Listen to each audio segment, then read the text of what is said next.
হ্যাঁ, কেন ভয় পাইছেন কেন? কথা বলেন। এখানে ড্রোন উড়ানো দেখে এখানে স্থানীয় যারা ত্রিপুরা রয়েছে উপজাতি তারা কিন্তু ভয় পেয়েছে এবং আমাদের সাথে কথা বলতে যাচ্ছে না, এখন রাগ করেছে।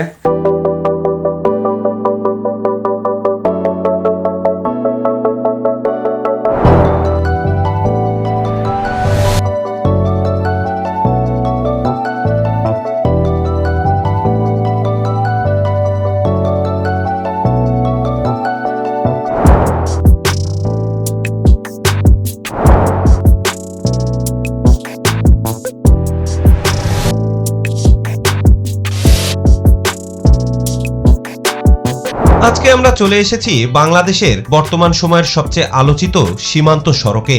অনেকে তো এটাকে বাংলার কাশ্মীরের সাথে তুলনা করছেন। পাহাড়ের উপর দিয়ে নির্মিত এই রাস্তা আসলেই খুব সুন্দর। আজকের পর্বে আমরা আপনাদেরকে দেখাবো কিভাবে এই রাস্তায় যেতে হয়, কি কি দেখতে পাবেন, এখান থেকে ভারতের সীমানাটা আসলে কত দূর, আর এই রাস্তা করায় মানুষের আসলে কি উপকার হয়েছে তারই বিস্তারিত।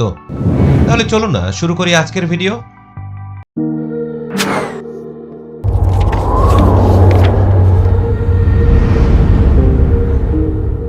শুভ বিকাল বন্ধুরা, আমরা আজকে খাগড়াছড়ির একটা ডিফারেন্ট জায়গায় যাব এবং আমার সাথে কিন্তু বরাবরের মতো রয়েছে আমার খুবই আদরের ভাগ্নে, হচ্ছে মাসুম। সেও একজন ব্লগার, বাট সে হচ্ছে মোটো ব্লগার। আর আজকে আমরা যাচ্ছি কোথায় ভাই না? বাংলাদেশ ভারত সীমান্ত সড়ক। বাংলাদেশ ভারত সীমান্ত সড়ক। তাহলে চলুন ওখানে গিয়ে একটা অ্যাডভেঞ্চার হয়ে যাক। আমরা দুটো বাইক নিয়ে যাচ্ছি, একটা বাইকে আনোয়ার ভাই আর একটা ভাস্তে, আর সাথে আমি ভাগ্নের সাথে উঠছি। বিসমিল্লাহির রহমানির রহিম। বর্তমান সময়ে এসে বাংলাদেশের 3 পার্বত্য জেলার উপর দিয়ে একেবারে কক্সবাজার পর্যন্ত একটি আকর্ষণীয় রাস্তা করা হয়েছে। সবচেয়ে মজার ব্যাপার হচ্ছে এই রাস্তাটি একেবারে ভারতের সীমানা ঘেঁষে তৈরি করা হয়েছে। আর গত পর্বগুলোতে আমরা আপনাদেরকে দেখিয়েছি আমরা অলরেডি আনোয়ার ভাইয়ের বাসায় উঠেছি, আর আজকে আমরা আনোয়ার ভাইয়ের বাসা থেকে সেই সীমান্ত সড়কের উদ্দেশ্যে রওনা দিয়েছি। এখান থেকে প্রায় 7-8 কিলো যেতে হবে, তারপরে আমরা বর্ডারে পৌঁছে যাব। এরপরে ওখান থেকে আরো 5-6 কিলো যাওয়ার পরে আমরা কিন্তু মেইন স্পটটা পাবো। মূলত আনোয়ার ভাইয়ের বাড়িটা মাটিরাঙ্গা উপজেলার পলাশপুর ইউনিয়নে পড়েছে। আর এই পলাশপুর থেকে সীমান্ত সড়কের দূরত্ব খুব বেশি একটা নয়, মোটামুটি 10 থেকে 20 মিনিটের ভেতরেই আপনারা পৌঁছে যেতে পারবেন। তবে এই মাটিরাঙ্গা হচ্ছে পাহাড়ি এলাকা, আর মজার ব্যাপার হচ্ছে সীমান্ত সড়কটিও কিন্তু পুরোটাই পাহাড়ের আঁকাবাঁকা ঢাল কেটে কেটে তৈরি করা হয়েছে। আর এই কারণেই তো এই জায়গাটা বর্তমান সময়ে এসে একটা আকর্ষণীয় পর্যটন স্পটে পরিণত হয়েছে। কথা বলতে বলতে আমরা কিন্তু খেতাছড়া বাজারে চলে এসেছি।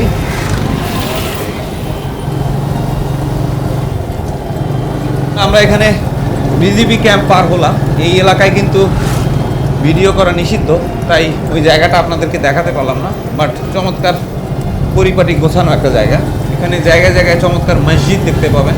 এগুলো সবই এখানে মুসলিম সেটেলার আসার পরে তৈরি করা হয়েছে। আর এই অঞ্চলে কিন্তু প্রচুর বাঙালি বসবাস করে উপজাতিদের পাশাপাশি, এবং বাঙালি এবং উপজাতি এরা মিলেমিশে সহাবস্থান করে এই জায়গায়। খাগড়াছড়ি অঞ্চলের অন্যান্য জায়গায় যেমন উপজাতিদের সাথে বাঙালিদের অনেক কনফ্লিক্ট রয়েছে, কিন্তু এই অঞ্চলে কিন্তু সেরকম নেই। এদের সাথে কিন্তু একটা সৌহার্দ্যপূর্ণ পরিবেশ সবসময় বজায় থাকে মাশাআল্লাহ। পত্রপত্রিকায় আমরা পাহাড়িদের সাথে বাঙালিদের যত গন্ডগোল দেখতে পাই তার বেশিরভাগই সংঘটিত হয় দীঘিনালা উপজেলায়। এছাড়াও খাগড়াছড়ি মূল শহরেও কিছু কিছু সংঘটিত হয়। এর কারণ হলো ওই সকল অঞ্চলে পাহাড়িরা বেশি বসবাস করে, আর অপরদিকে এই মাটিরাঙ্গা হচ্ছে বাঙালি অধ্যুষিত এলাকা। এক কথায় বলতে গেলে এই মাটিরাঙ্গা থেকে খাগড়াছড়ি পর্যন্ত অঞ্চলে বাঙালিদের আধিপত্য বেশি। তবে এখানে সংখ্যালঘু পাহাড়ি হলেও কোনো ধরনের কোনো ঝামেলা সচরাচর এখানে সংগঠিত হয় না। বলতে গেলে জায়গাটা অনেকটাই শান্তিপূর্ণ।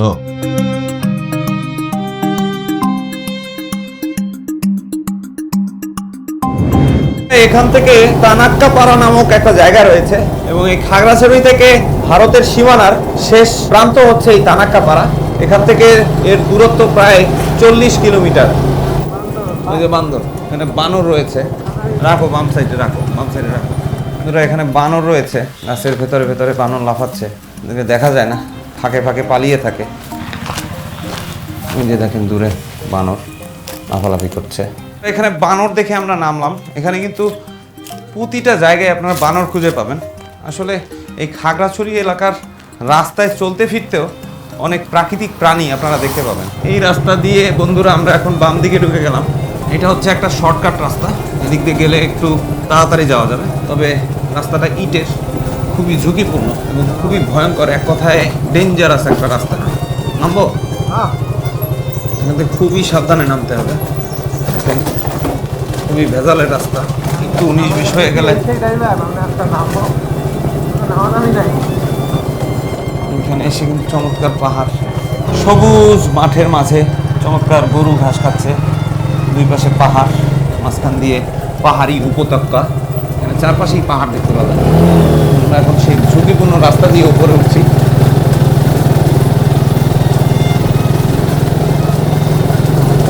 ভাগ্নে বাইক চালাচ্ছে আর আমি পেছনে বসে আছি।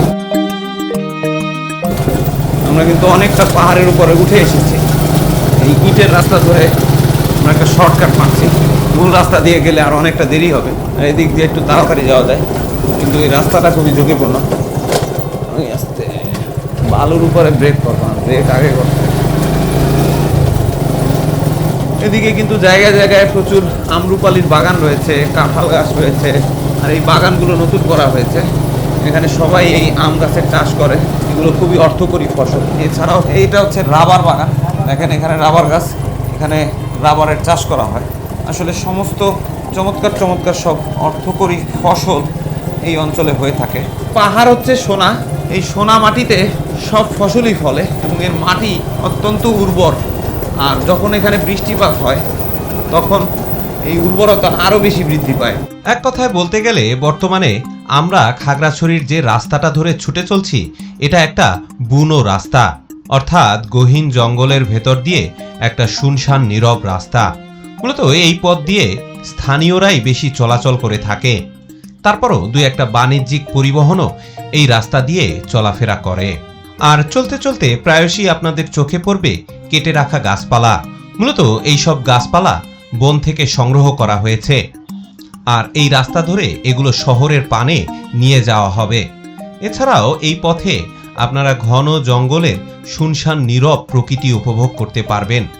তবে এই রাস্তায় প্রায়শই আপনাদের চোখে পড়বে খুবই ঝুঁকিপূর্ণ বাঁক। এ কারণে আমার পরামর্শ হচ্ছে, আপনাদের সাথে যদি খুব ভালো মানের বাইক না থাকে তাহলে এই পথ ধরে না আসাটাই ভালো। কারণ এই পাহাড়ি রাস্তায় কোনোভাবে যদি আপনারা স্লিপ করেন, সেক্ষেত্রে বড় ধরনের দুর্ঘটনা ঘটতেই পারে।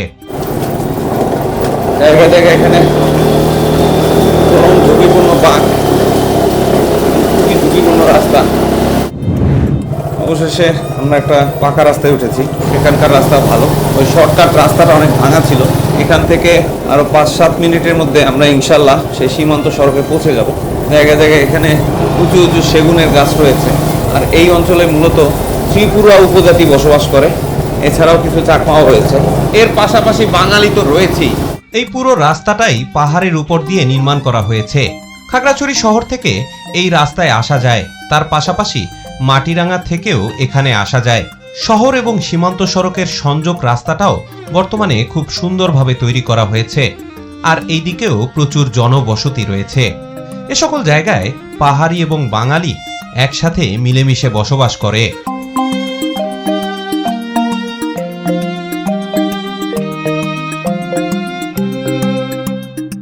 এখানে বিজিবি ক্যাম্প রয়েছে আমার পেছনে, ওই জায়গায় ভিডিও করা নিষিদ্ধ, তাই এবারও ওখানে কোনো ভিডিও আমি করিনি।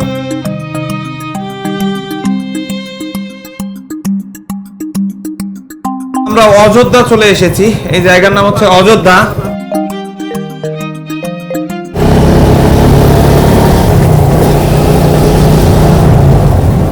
সীমান্ত সড়কে যাওয়ার পথে এটাই হচ্ছে সর্বশেষ চড়াই। এই পাহাড়টা ওঠার পরই আমরা সেই কাঙ্ক্ষিত সীমান্ত সড়কের 0 পয়েন্টে পৌঁছে যাব। দেখতে দেখতে আমরা কিন্তু বর্ডারের রাস্তায় চলে এসেছি। এই সেই সীমান্ত সড়ক এবং এটা হচ্ছে 0 পয়েন্ট।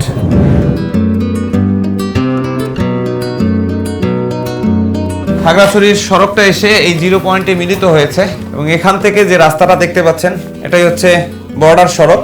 মূলত এই সীমান্ত সড়কটি পার্বত্য চট্টগ্রামের প্রতিটি জেলার সাথে সংযুক্ত। আর আমরা যে রাস্তাটা ধরে এসেছি এটা হচ্ছে খাগড়াছড়ি থেকে সীমান্ত সড়কে আসার পথ। তবে এই সড়কটি কিন্তু এই খাগড়াছড়ি থেকেই শুরু হয়েছে এবং বর্তমানে আমরা যে পয়েন্টে রয়েছি বলতে গেলে এই পয়েন্ট থেকেই শুরু হয়েছে। এই কারণেই এই জায়গাটিকে 0 পয়েন্ট বলা হয়।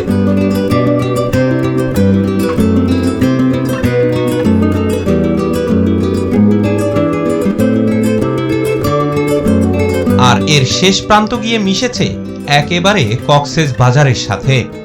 এই সড়ক দিয়ে আপনারা চাইলে খাগড়াছড়ি হয়ে রাঙামাটি, বান্দরবন এবং সেখান থেকে একেবারে চকরিয়া পর্যন্ত চলে যেতে পারবেন। বাট এই রাস্তাটা কিন্তু পুরোপুরি তৈরি হয়নি, এখনও নির্মাণাধীন রয়েছে। তবে বেশিরভাগ অংশই কিন্তু তৈরি হয়ে গিয়েছে। রিসেন্টলি যে কাজ করা হয়েছে তার চিহ্ন কিন্তু আমরা এখনও দেখতে পাচ্ছি এবং এই রাস্তাগুলো কিন্তু সবই সেনাবাহিনীর তত্ত্বাবধানে পরিচালিত হয় এবং সেনাবাহিনীর সহায়তায় এই রাস্তাগুলো কিন্তু চমৎকারভাবে এই রূপ ধারণ করে। একটা ছোট পুকুরের বাচ্চা। বন্ধুরা, এখানে কিন্তু একটা চমৎকার দোকান রয়েছে। আমরা এই চায়ের দোকানে এখন একটু চা খেয়ে নিব। কি নাম তোমার? ভালো আছো ভাই? চা দিয়ে না আমাদের, হ্যাঁ দিতে থাকেন, 4টা দেন আপাতত।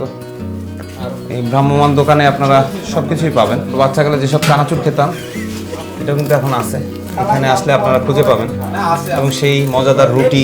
এই পাহাড়ি দোকানগুলো কিন্তু এরকমেরই হয়। এখানে কিন্তু খাওয়ার পাশাপাশি যারা এই দোকান করে তাদের থাকার ব্যবস্থাও থাকে। আমরা দেখতে পাচ্ছেন এখানে কিন্তু খাট রয়েছে। ওনারা রাতের বেলা এই দোকানেই থাকেন এবং এখানেই খাওয়া দাওয়া করেন। এখানে বসেই কিন্তু ওনারা দৈনন্দিন রান্না বান্নাও করেন। এখানে কিন্তু ভিতরে ওনাদের থাকার জায়গা রয়েছে এবং রান্না করে খাওয়ার জায়গাও রয়েছে। যদিও এই অঞ্চলে যেই মানুষজন থাকে এখন কিন্তু উপজাতির পাশাপাশি অনেক সেটেলার রয়েছে। আর এই দোকানটি মূলত একজন বাঙালির। বর্তমানে আপনারা যে নদীটা দেখতে পাচ্ছেন এটি হচ্ছে বাংলাদেশ এবং ভারতের সীমানায় অবস্থিত একটা পাহাড়ি নদী। আর ওই পাশের যত এলাকা আপনারা দেখতে পাচ্ছেন এগুলো কিন্তু সবই ভারতের ত্রিপুরা অঞ্চল। অর্থাৎ একেবারে ভারতের সীমানা ঘেঁষে ঘেঁষে এই সড়কটি তৈরি করা হয়েছে। আর সীমানার প্রান্ত জুড়ে রয়েছে চমৎকার এই নদীটি।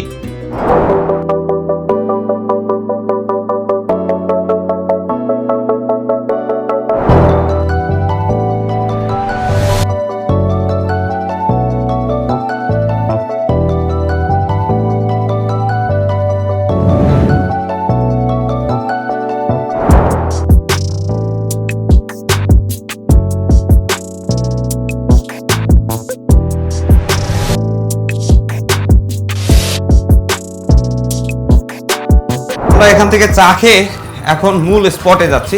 ওই জায়গাটা আসলে বেশি সুন্দর। চলুন, আবার বাইকে উঠছি, সাথে আমার ভাগ্নে আছে। অবশেষে আমরা সীমান্ত সড়কে ঢুকে পড়েছি এবং এই সড়কটা অত্যন্ত চমৎকার। যদিও সূর্য আমাদের মাথার উপরে, একদম পশ্চিম দিক বরাবর যাচ্ছি, তাই কিছুটা কালো দেখা যাচ্ছে। পুরো রাস্তাটা আর্মিদের দ্বারা নির্মিত হয়েছে, যার কারণে এখানকার রাস্তার ফিনিশিং খুবই চমৎকার। তার পাশাপাশি এখানে যানবাহনের সংখ্যাও যথেষ্ট পরিমাণে কম, যার কারণে অনেকটা নির্বিঘ্নে এই রাস্তা ধরে চলাফেরা করা যায়।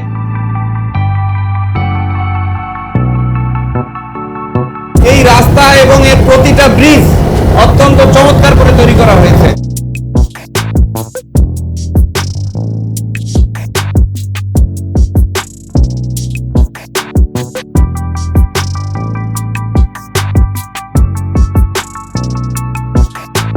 ডান পাশে আপনারা যে পাহাড়গুলো দেখতে পাচ্ছেন এগুলো কিন্তু আমাদের বাংলাদেশের নয়, এগুলো সবই ভারতের মিজোরামের পাহাড়। একদম সীমান্তের রাস্তা ঘেঁষে ঘেঁষে আমরা কিন্তু এখন ছুটে চলছি।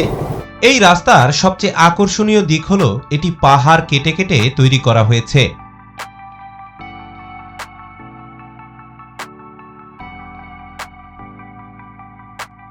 আর প্রায়শই এখানে আপনারা পাহাড়িদেরকে বসে থাকতে দেখবেন, কারণ এখানে যেহেতু আগে রাস্তা ছিল না, তাই এখনো তারা এই রাস্তাকে তাদের নিজস্ব জায়গা জমি হিসাবে বিবেচনা করে।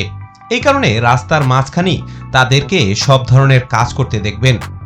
তবে পাহাড়ি এই মানুষগুলো কিন্তু নিতান্তই সহজ সরল প্রকৃতির হয়ে থাকে।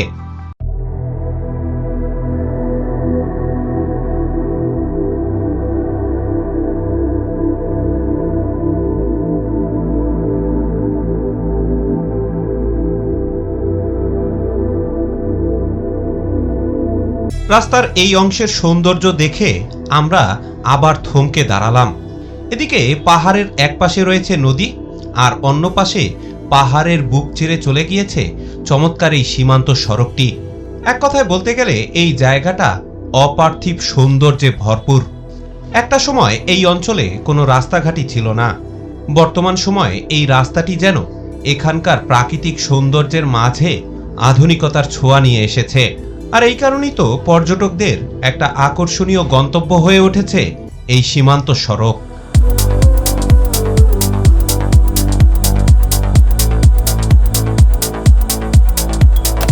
হ্যাঁ, কেন ভয় পাইছেন কেন? এখানে ড্রোন উড়ানো দেখে এখানে স্থানীয় যারা ত্রিপুরা রয়েছে উপজাতি, তারা কিন্তু ভয় পেয়েছে এবং আমাদের সাথে কথা বলতে যাচ্ছে না, এখন রাগ করেছে।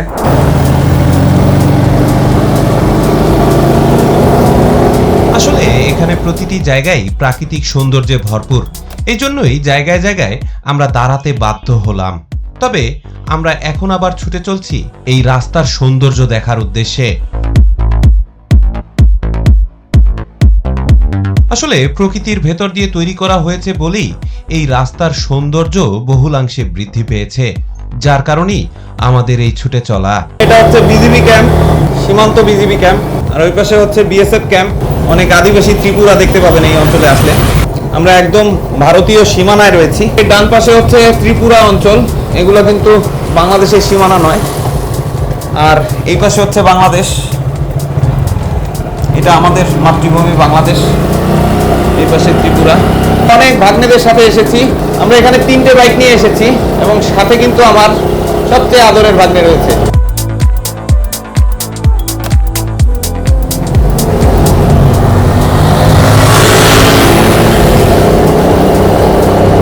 শেষ বিকেলে সূর্য অস্ত যাচ্ছে আর আমরা এদিক দিয়ে সীমান্ত রাস্তা ধরে এখন ছুটে চলছি। এদিকে অনেক পাহাড় কেটে কিন্তু এই নির্মাণযজ্ঞ চলেছে এবং ফলশ্রুতিতে এই চমৎকার রাস্তাটা তৈরি হয়েছে। এই রাস্তার সুফল এখনো পুরোপুরি মানুষ পাচ্ছে না, তবে পুরোপুরি শেষ হওয়ার পরে কিন্তু মানুষ আস্তে আস্তে সুফল পাবে ইনশাআল্লাহ।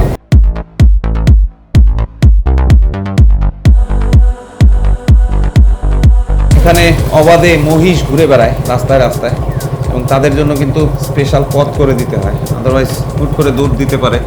এখানে মহিষ পালছে লোকজনে, আপনারা যেখানেই মহিষ দেখবেন তার সাথে কিন্তু বক দেখতে পাবেন। এদের সাথে একটা ওতপ্রোত সম্পর্ক রয়েছে।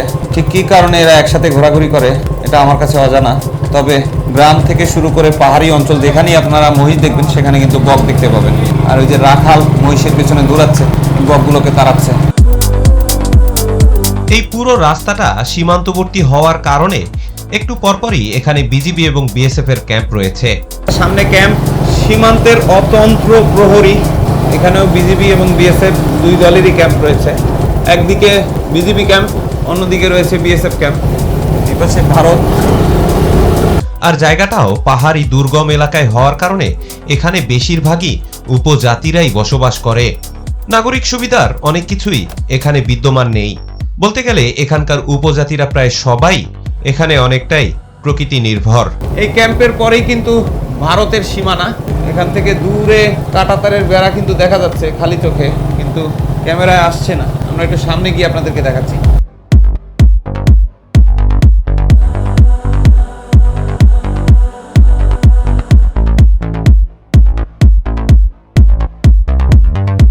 বন্ধুরা, ওই যে দূরে তার কাটার বেড়া দেখা যাচ্ছে, আমরা কিন্তু একদম ভারতের সীমানায় চলে এসেছি। এখানে বাড়িঘর যেগুলো দেখতে পাচ্ছেন এগুলো বাংলাদেশের অংশ, আর দূরে হচ্ছে ভারতের সীমানা। এখানে কিন্তু পাহাড়ের মাঝখান কেটে এই রাস্তাগুলো তৈরি করা হয়েছে এবং পাহাড় কাটার সেই চিহ্ন এখনো কিন্তু রয়েছে। এই রাস্তাগুলো পুরোটাই কিন্তু সেনাবাহিনী তৈরি করেছে, তাদের স্পেশাল যেসব মেশিনারি রয়েছে তা দিয়ে কিন্তু তৈরি করেছে, যার কারণে ফিনিশিং অত্যন্ত চমৎকার।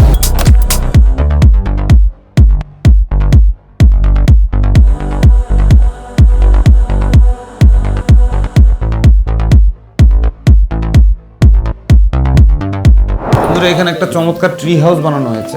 দাদা, এটা কি বাড়ি? আপনার বাড়ি করে দিছে কেউ সংস্থা থেকে? আপনাদেরকে করে দিছে? ও, কোন সংস্থা করে দিছে?